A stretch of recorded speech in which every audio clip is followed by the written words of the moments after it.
شاهدنا نتهور. السلام عليكم، صباح الخير. عمال الادماج المهني 58 ولايه، عمال القطاع الخاص ولايه الجلفه. اليوم وقفه سلميه احتجاجيه شرعيه كالعاده امام مقر ولايه الجلفه اليوم الثلاثاء 9 اكتوبر 2024.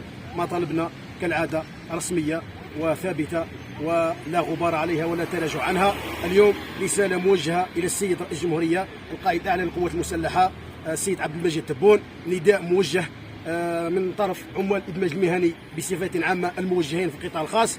المطلوب من السيد رئيس الجمهوريه فضلا وليس امرا اعاده رده الاعتبار وتنفيذ القرار وتطبيق القرار، لان السيد رئيس الجمهوريه قلت واستديت تعليمات وقررت بادماج جميع عمال الادماج المهني الموجهين في القطاع الخاص، وقلت بصريح العباره كل من يملك او له عقد ادماج سيتم ادماجه والمناصب موجوده، وهذه ما عندنا حتى فيها شك. ولكن السيد الرئيس عبد المجيد تبون قراراتك الى حد الساعه ضربت عرض الحائط ولم تنفذ ولم تطبق على ارض الواقع. اليوم سيد الرئيس هناك مسؤولين القائمين على الادماج المهني لم يلبوا النداء ولم يطبقوا القرار، واليوم عمال القطاع الخاص بصفة عامة واليوم من هذا المنبر من ولاية الجلفة المعروفة نحن في الشارع وفي مفترق الطرق، لا منحة لا مدخول ولا هم يحزنون. المطلوب سيد رئيس الجمهورية إعادة رد الاعتبار وتطبيق القرار، لأن قراراتك سيدي الرئيس لم تنفذ ولم تطبق في الواقع إلى حد الساعة.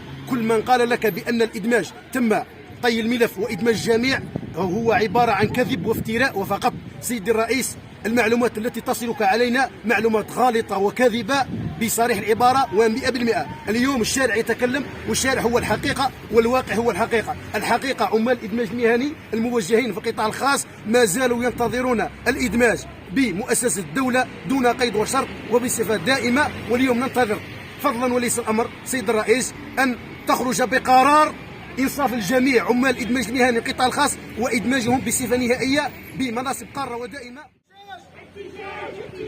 حتى يتم الإدماج. احتجاج